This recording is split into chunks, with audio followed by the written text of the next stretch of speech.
Hey there, and welcome to another episode of the Virtual CISO Podcast. I'm your host, John Berry, and with me, as always, the Hobbes to my Calvin, Jeremy Sporn. Hey, Jeremy, you're not old enough to remember Calvin and Hobbes. I think I can remember something I read when I was a kid. I'm allowed to do that. Don't tell me what I can and can't do. What did you think about my conversation with Ian? So he is a brilliant guy who has been in the security industry a long time. And what I really appreciate most about Ian is the way he keeps a very non-technical listener like myself engaged in content that, to be frank, is over my head. Yeah, he said he had a lot of experience speaking with children. He is, what I would say about Ian is he's sort of an example of that fictional idea of an quote unquote overnight success. CREST has really started to achieve some renown, but you got to remember his vision for that started in the early 2000s. It was and is a very important idea.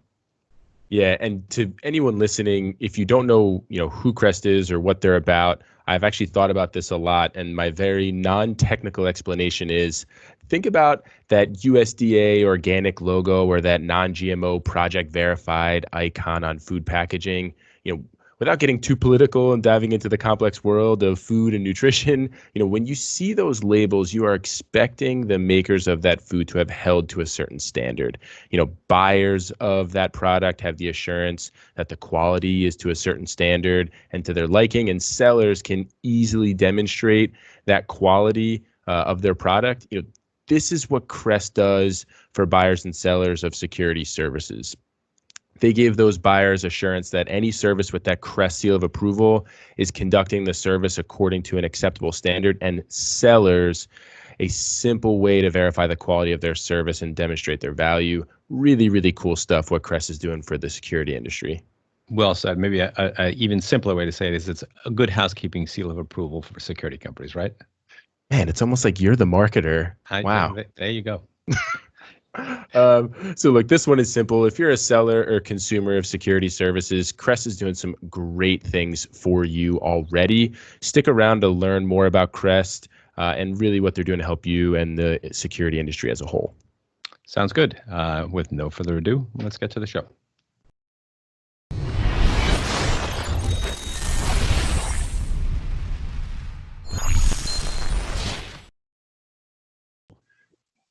Ian, thank you for joining us today. How are you? I'm really good. How are you? Good. And for the folks listening, Ian was kind enough to join us from England, correct? So I'm catching you late in the evening there. So thanks. Appreciate you staying up late to have a conversation with us. No, it's no problem at all. Cool. So always like to start easy. So let's go with tell us a little bit about who you are and what it is that you do. Okay, so I'm the president of a not-for-profit organisation called CREST, and what our role is to represent the technical cybersecurity industry and to help build capacity, capability, and consistency within that marketplace. So before we get down to business, always like to kind of personalize the conversation. I ask a question I like. What's your drink of choice? And I have a guess being you're from England. That's a good one. I'm into Johnny Jacks at the moment. Johnny Jacks. Yeah. So it's either Johnny whiskey with ginger, or it's Jacks with ginger. So that's what I'm into at the moment. Yeah. So yeah, we have something similar here. Jack and ginger. Meaning JD or Jack Daniels, which is a Tennessee whiskey, sort of in the bourbon family. Johnny Jacks, is that a particular brand out of England? No. So Jack Daniels. It is Jack Daniels. Yeah, absolutely. Yeah. I got you. Yeah, I thought you'd either go. I didn't expect you to go there. I thought you'd go with the pint, of course. At the local pub, or I thought you might have gone Earl Grey tea, right? Which seems to be a English phenomenon, so to speak. Spirit and wine. Yeah, you and me both. So, thank you again. The idea behind having you on was, CREST, I think, is something that a lot of the world knows about, especially those folks over in the UK, a little bit newer here in the United States. So how would you, to the people listening, how would you explain what CREST is? So I think if I start with a problem that we're trying to solve, then for the CISO audience, I think it's really hard to try and buy cyber-related services. They're awkward to buy because it's really difficult to assess the knowledge, capability, and consistency of the delivery of service by the individuals, and it's really complicated to buy because a lot of the elements are technical. So if you're trying to buy penetration testing, first of all, how can you trust the individual to know that they're doing the right thing? How can you understand their level of competency in terms of what they're doing so they're not going to adversely affect your environment or your systems? And then how can you make sure that they're going to protect your information? So in other words, the vulnerabilities they've found and anything they've got related to that type of activity. If you then drop that to incident response, then at the time you're suffering the incident, it's really difficult then to identify who's actually going to provide you with the type of support you need to actually help you through that process. And therefore, it's very much a knee-jerk type buy, and it's a very critical buy to you because you want to make sure that you're buying the right individuals. And then even if you look at things like security operation centers, you can have as many as the SIM products in the world. They can all be sitting there, but if they're not configured correctly, they're not turned on correctly, and we don't understand what they're doing, and there's no escalation, then again, it's a difficult thing to buy. So I think we provide support to the buying community in that space. So what we're doing is we're trying to identify a trusted organization. So in other words, an organization that's had its policies, processes, and procedures externally audited, and then technically validated. And in addition to that, utilize skilled, knowledgeable, and competent individuals. And I think that's the essence of it. What we are there to do is to provide support to the buying community to make sure they understand how to buy good. Gotcha. And in terms of what, so I know CREST stands for Certified Registry of Ethical Security Testers. And if I recall correctly, and I'm sure if I don't, you'll correct me, you started with what where we're CREST certified is more in the penetration testing area, but you've expanded that into some of these other areas that you talked about, right? Incident response, security operations, any other areas that you're currently through CREST certifying companies?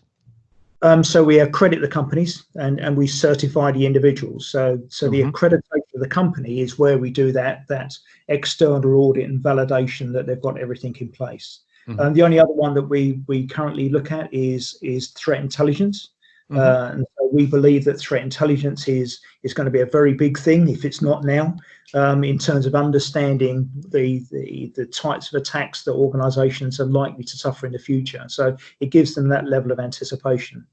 So what we're trying to do is we provide a stack of services. So in penetration testing, we do assessment in terms of people's vulnerability analysis. We look at their penetration testing, and then we look at their simulated targeted attack and response, or red teaming. So there's different tiered approaches, as there is in areas like threat intelligence and in incident response.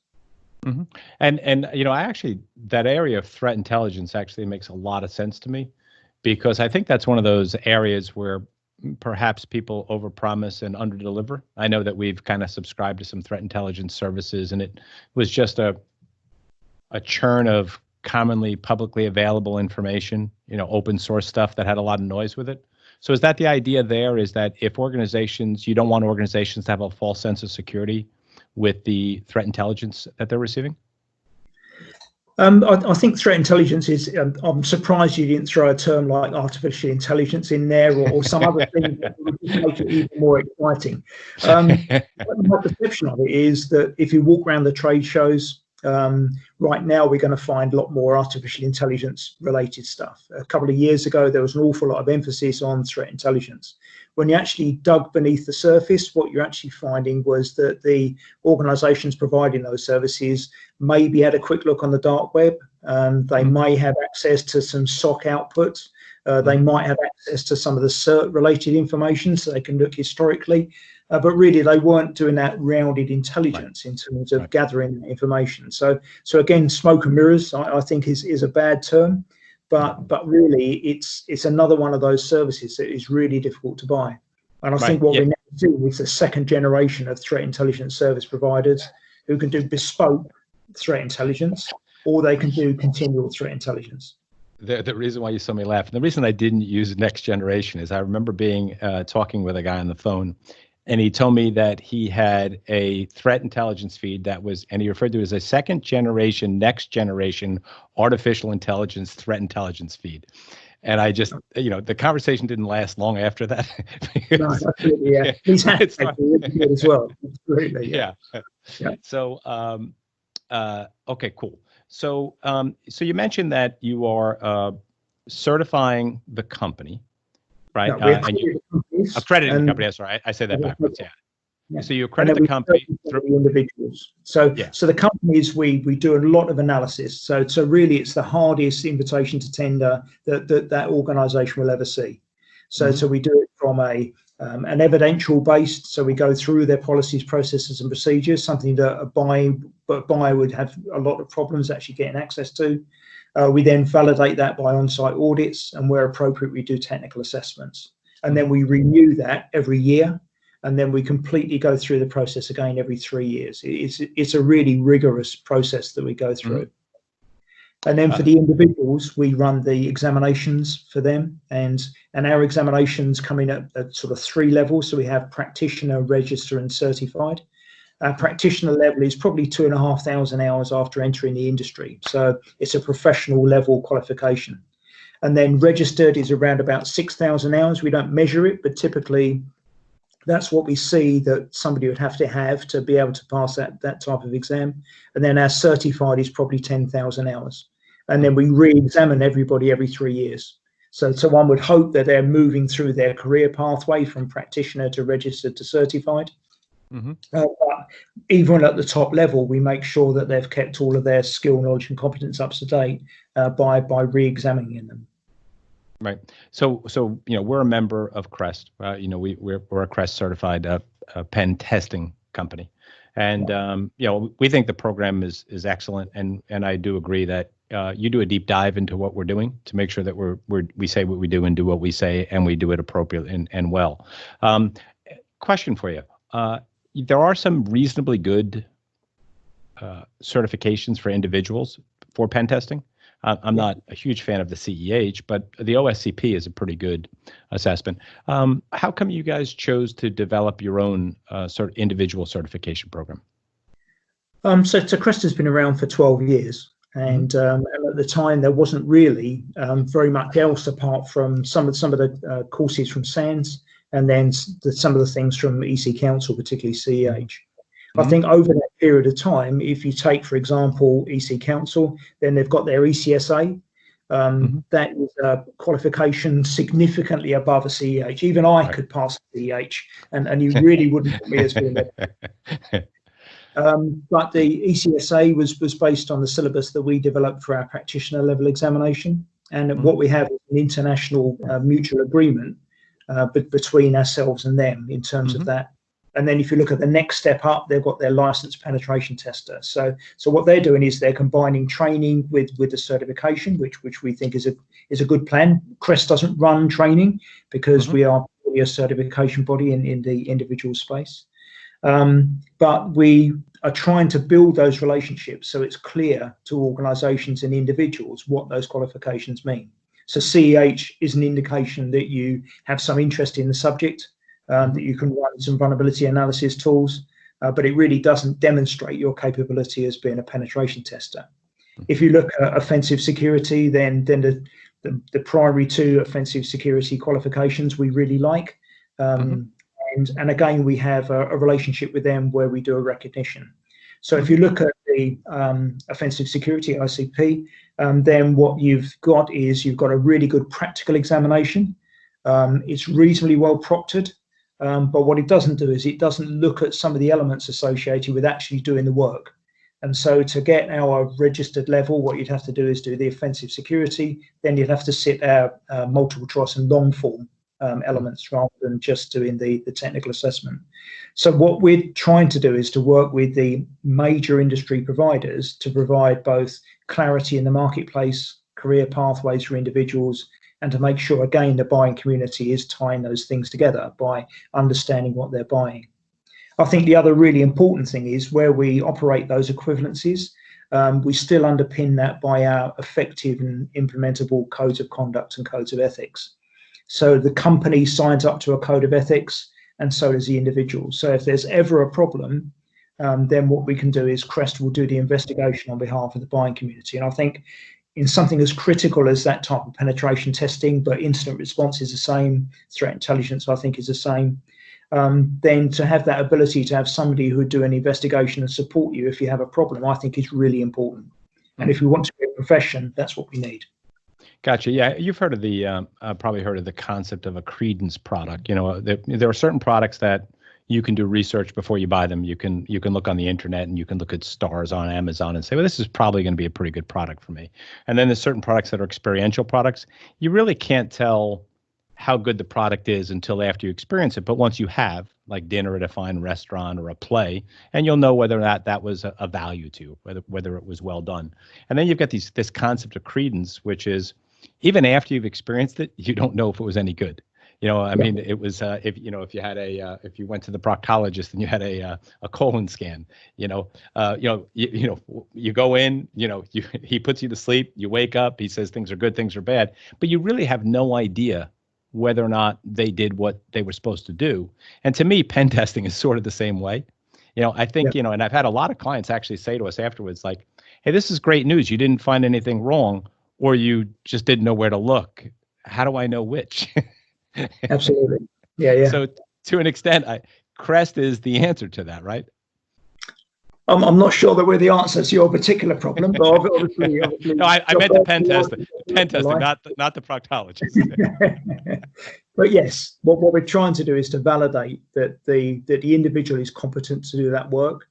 And really importantly, the combination of that with the trusted organization is a very important thing. Otherwise, you can have a really technically competent individual, but if they're not supported by the organization that they work for in terms of the protection of client-based information, the processes they go through to ensure that they're not breaching any governance rules or any data protection rules, is really important. And I think an individual in this particular marketplace needs that underpinning of working for a professional organization. And that's the combination of those two is, I think, where our strength lies. Right. And the other thing, too, is when you get those really brilliant people, they tend to follow a level of instinct. And, a good penetration test, of course, is going to have a methodology that's followed, that ensures that what needed to be looked at is looked at. So I think that's the other advantage to having that, like you said, that validated methodology and knowing that the individuals are following it, because that way the completeness, not only the intelligence of the individual or the technical competency, but that they followed that methodology to ensure that they've addressed everything which needs to be addressed to provide that level of assurance to you, correct? Yeah. And it comes right down to such things as if they put a probe on your network, whether or not they've taken it away, so those sorts of things, just sound like normal, ordinary procedural things. But I think you'd be very surprised sometimes in terms of some of the indications we get from the buying community about their experiences. So we're absolutely trying to improve the buying community's experience. Gotcha. And in addition to that, the work we do with the regulators, I think, is also providing a greater level of assurance as well, which is, again, another really important concept.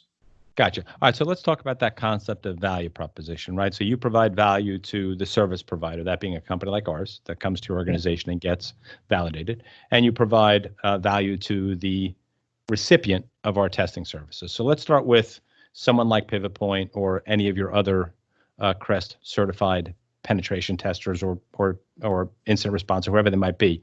What's the value proposition that you provide to folks like us? Well, obviously, what we're trying to do is to develop a sort of preferred supplier list. So, so if you did an internet search on somebody doing penetration testing or incident response, I can assure you the list would be very long. So at the very least, what we're trying to do is to bring that list down to an acceptable position. And therefore, there's a differentiator in the market for the CREST member companies. In addition to that, we do an awful lot of research. We do research in terms of such things as disruptive delivery methods. We're doing something at the moment, again, on stress and burn, which is quite important at the moment. We're looking at all forms of diversity, so there's that social responsibility element. And in addition to that, we're working with governments and regulators all over the world, really trying to identify and open marketplaces for those types of organizations. So for a new adopter, it's a definite differentiator in the marketplace. In the UK, as you mentioned, CREST is very strong, and therefore it's almost a mandatory within the industry that you need to have that to work in certain regulated environments. And we're seeing that now happen in places like Southeast Asia. We're seeing that happen in Australasia, and we're starting to see that happening more and more in the US. Yeah, it's and the one other benefit from my perspective is that I am no longer somebody who could do any pen testing myself. I could probably pass the CEH as well, but again, you wouldn't want me to do the testing. And to me, as the managing partner here, one of the things that I liked about it was knowing that we had passed that accreditation and certification process, gone through your audit. It allowed me to know that what we were doing was correct, was the right thing, that we were doing things in a way which would be consistent with providing a high value service to our clients. So I think that helped us from that perspective as well. It helped me from that perspective to know that we were doing things the way I thought we were doing them. And I think it also allows some of the more boutique related organizations to put some structure behind their business and allow them to grow. I think, again, if you look at the experience in the UK and places like Singapore, when we first went to Singapore, you couldn't buy indemnity insurance for penetration testing. It just wasn't available on the marketplace. And the argument was that therefore we shouldn't be looking for that. But our argument was that we absolutely should be looking for that, and you should be putting pressure on the insurance market within the Singapore marketplace to actually provide those sorts of products. So now we have more than 40 organizations that are accredited in Singapore. We've gone from a much more boutique, very small contracting type model to quite significant growth in terms of what I would class as proper developmental companies. So really good quality organizations that are growing. And I think to put that ecosystem in place to allow that to actually start to happen and the fruition to come forward in terms of making the marketplace grow and mature, I think adds a huge amount of value. I don't think it necessarily adds more competition. I think the competition, therefore, is you're competing with equal related organizations. Exactly. You're not trying to compete with a contractor who's bought Nessus. Yeah. So, it's funny you should say that because, one of the things which is amazing to me is we might go into an organization, we might quote, let's say $10,000 for a pen test. And it's equally likely that someone is going to ask me, why are you so much more expensive than somebody? Then it's going to be that, why are you so much less? Because there is no definition of what this is. And this idea that somebody's offering, quote unquote, the same service for 1/10 of the price. You and I both know that that's not the case. So I agree with you. One of the things that I do like about this is that if they are looking at other CREST entities, then yeah, you're looking at apples and apples. And so I do think you even the playing field a little bit. And I think that makes it a little bit easier one of the challenges I think any buyer has is how do I compare two proposals for pen testing services? If they're both CREST accredited companies, or CREST certified. Sorry, I keep screwing up the terms. I think that you're actually providing a very valuable service at that point because it allows them to do that. And I never really thought about that. And if you look at our buyers platform, so on our website there's a buyers platform. You can actually go down to the level you need in terms of the skill, knowledge, and competence of the individuals working. So if you're doing a non-critical type function, you might be able to get away with having a practitioner do the work and a registered individual sign it off. But if you're doing some of the more critical aspects, then absolutely you should get the work done by a certified individual and signed off at that level. Where we're doing work within the critical national infrastructure, then there are some additional certifications in terms of simulated targeted attack. So these are very much sort of red teaming, but proper red teaming. And we think that those require some additional skill sets. It's fine to be able to go in and do a penetration test, but if you're looking at areas of critical national infrastructure, it's critical that you're not going to knock them over, or you're not going to do false positives and make things worse.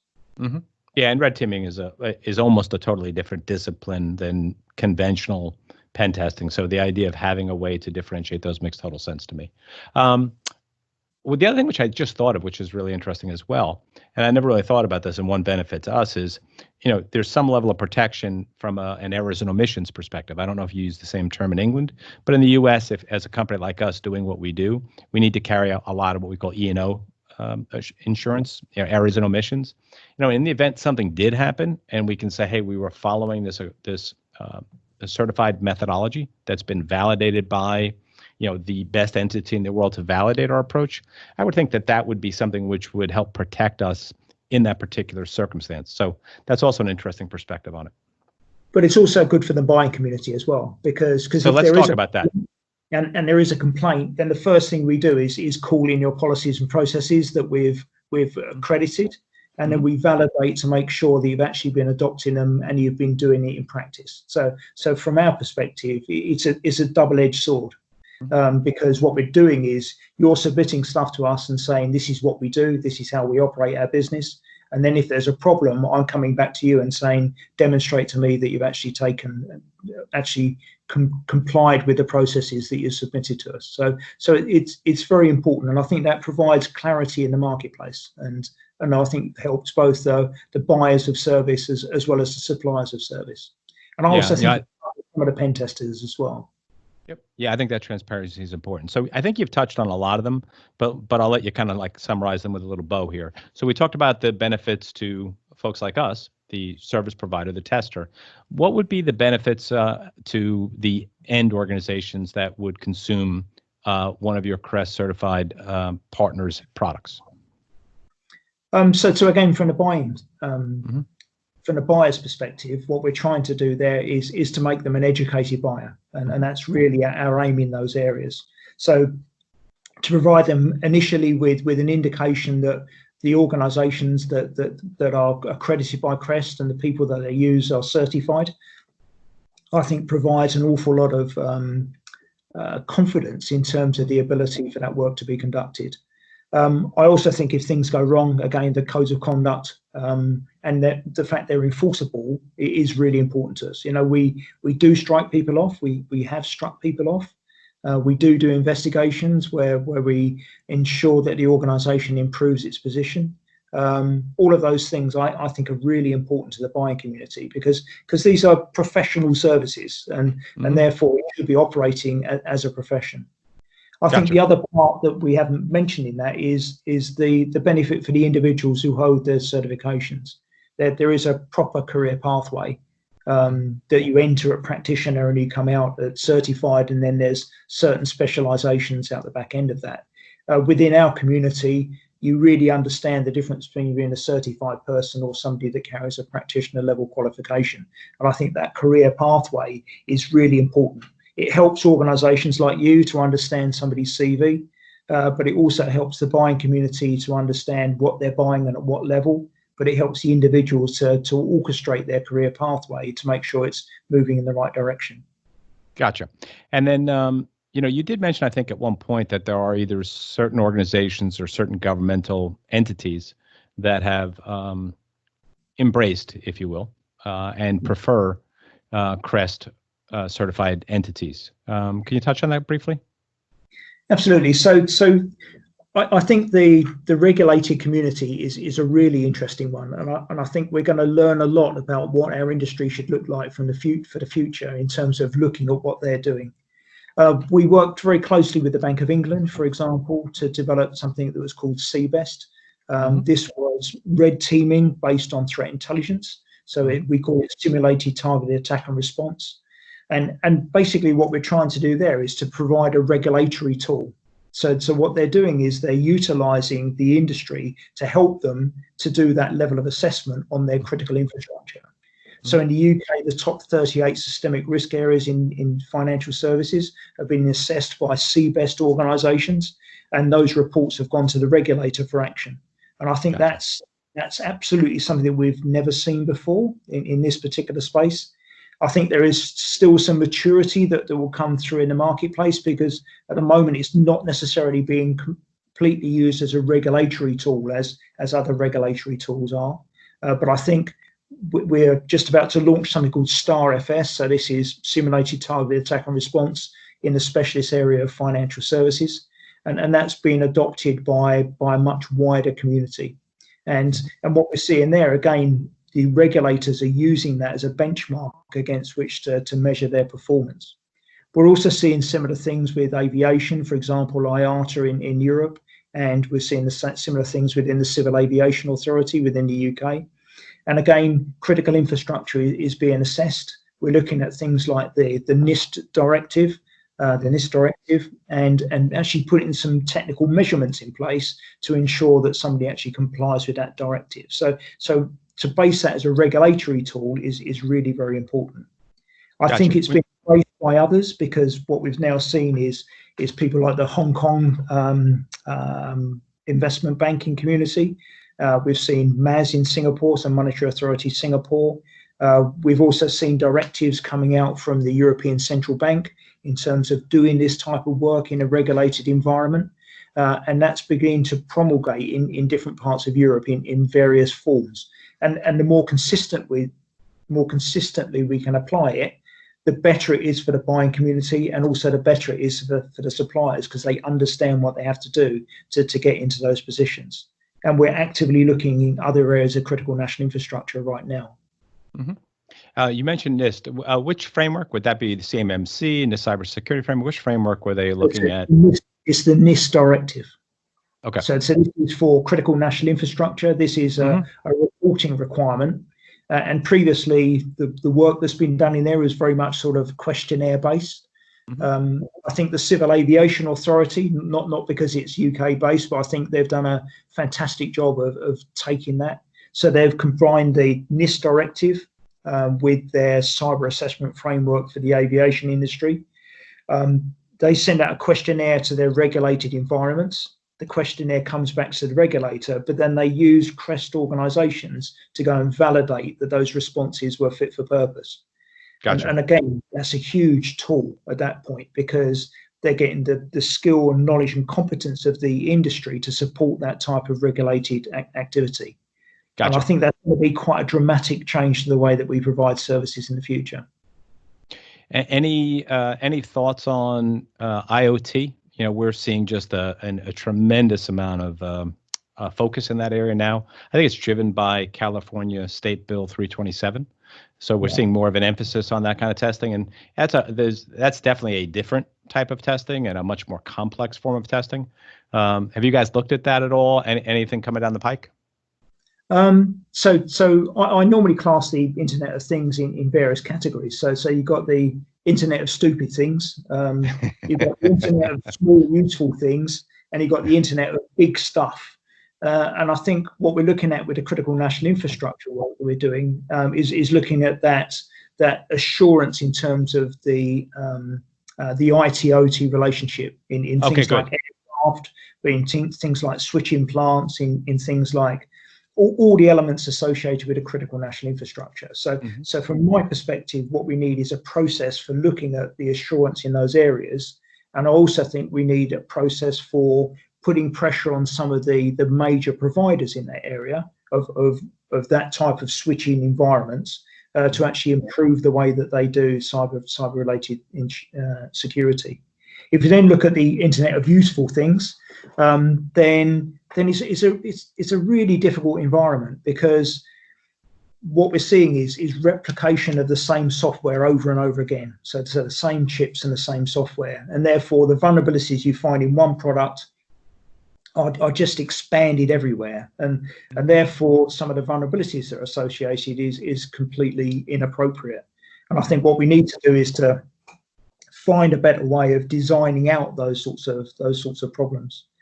And I also think if you look at semi-autonomous and autonomous vehicles, again, our members have probably looked at all of the major manufacturers of autonomous and semi-autonomous vehicles. I think we're making significant improvements in the way that cybersecurity is operated in that space. I also think what we're seeing is a segmentation between critical functions and non-critical functions. If you wanted to attack a vehicle, you go for the easiest option. Therefore, if you can get from the audio systems to the control systems, that's really bad.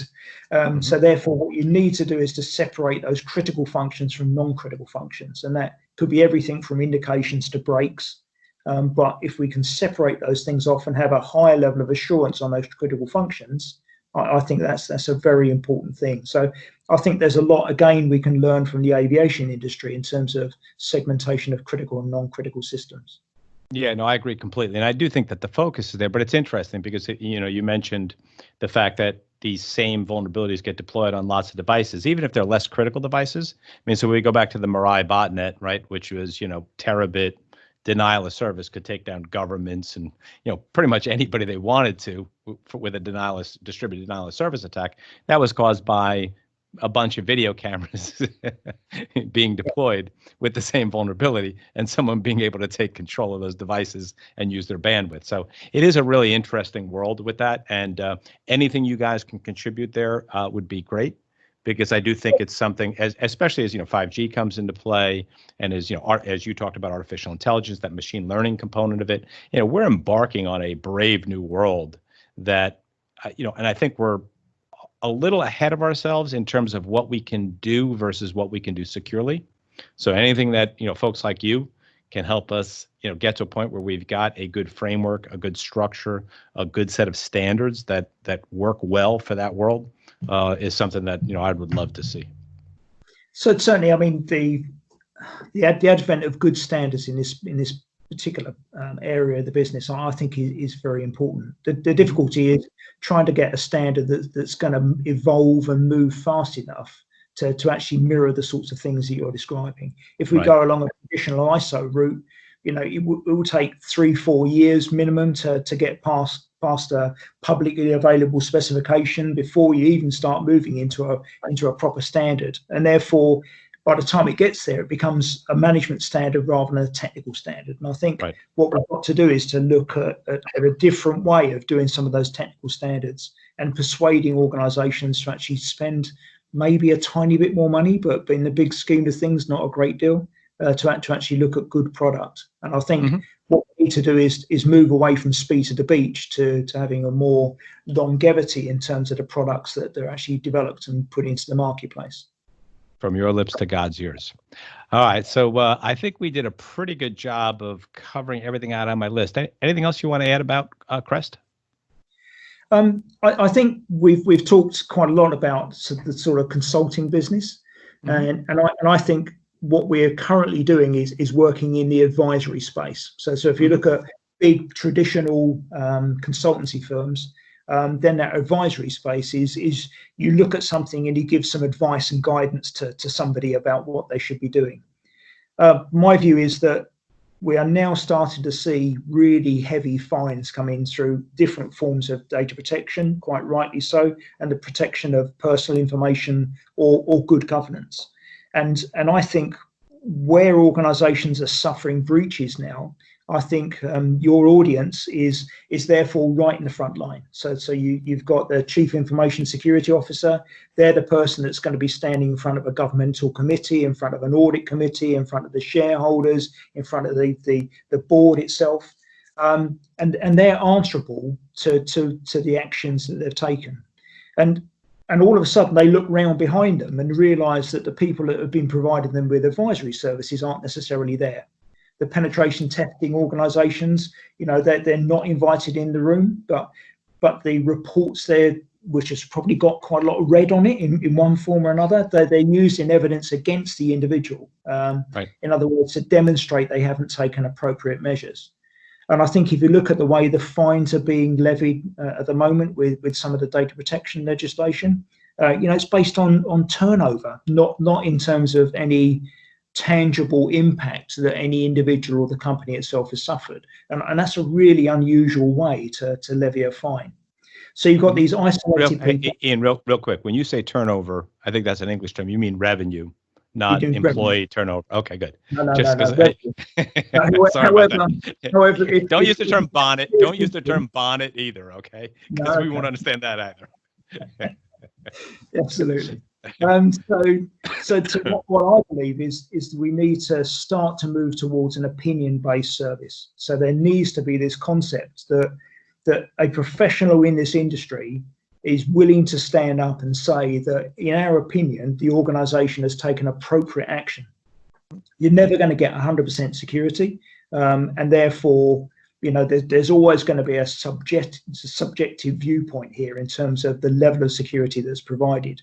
And I think what we need is the professionals in this space to start to provide that type of an opinion in the same way as you would for your financial audits, for example, for your accounting, what you do in terms of the more traditional elements associated with health and safety. And those sorts of things have got proper standards in place. and they form part of the board reports that go in a consistent way, and it's signed off by a professional person. And at the moment, we are criticizing senior management for not understanding the terminology we use, and sometimes criticizing for not understanding risk. But I can assure you that most of the senior management absolutely understand risk. We're just not using the right type of language and the right type of tools. If there was a major problem within the organization associated with money laundering, or somebody was taking the pension fund and spending it inappropriately, or there wasn't good governance in place and they failed the audit, absolutely things would happen immediately, because that would have a detrimental effect on the share price, and it'd have a detrimental effect on the way that the organization's management is viewed. And what we haven't done as an industry yet is to move to that position. We're still providing advisory services, and we're saying we think you should be doing this, and I think we should start to think about how we should move towards an opinion based. And I think your audience are absolutely the right people to help us to move that process forward. You know, you got me thinking as you were talking, and I never really thought about this as well. One other value, if you will, to a CREST test versus a non-CREST test is, you know, there's this concept in breach or in being in front of a board after something's gone on of, you know, there's being negligence, or or having due diligence. And, you know, do you want to be the guy that's sitting there that said, well, I thought we had testing done. We did, and they didn't find anything. Who did the testing? Who are they? How did you know that they were qualified to do that? Who else did you look at? Well, we didn't choose these guys because it cost $1,000 more. Yeah, but they were CREST. I mean, there's some level of validation that you'd know that they were going to do the work right. You know, you pick Mel's, you know, they didn't do it the right way, and now we're in trouble. So that's actually an interesting point as well, is that it does provide, you know, and I agree with you. You know, I carry the CISO title here, and I've had a lot of people who, you know, we act as the virtual CISO for a lot of organizations because people don't want the CISO title.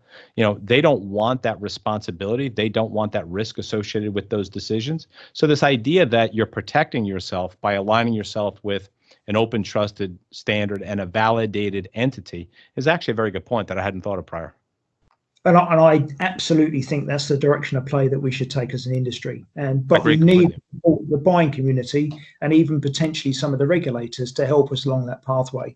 And at that point, the cyber-related security reports that go to the board have meaning, and they have consequence. And at the moment, they haven't got meaning because you don't necessarily understand them, and they don't have consequence because if you don't do anything about it and you come back the next year and do the same penetration test, the results could be exactly the same. It's really unusual to do a test. There's lots of talking about penetration tests, and in actual fact, we should be looking at what the output is, because that's the important bit. Have we made any improvements? And I think that's really critical. Excellent. I agree with you completely. So this conversation was worth my time, because now I've got some things running around my head I didn't have before. So thank you. It's one of the reasons I always like talking with smart people. I always like to finish with a question or two. The first one is always one that's just a little bit more fun. What's a fictional or real person you think would make either an amazing or horrible CISO, and why? So you did pose this to me before, which always worries me because I'm very bad at these. There's somebody called Randall Vines, which maybe you've heard of, or you haven't. Randall Vines? Absolutely, yeah. So he was no idea who that is. No, so he was the first person to both travel to the North and South Poles by land. The only person that's ever done that. He, at 65, continued to climb Mount Everest. He completed the pole-to-pole crossings.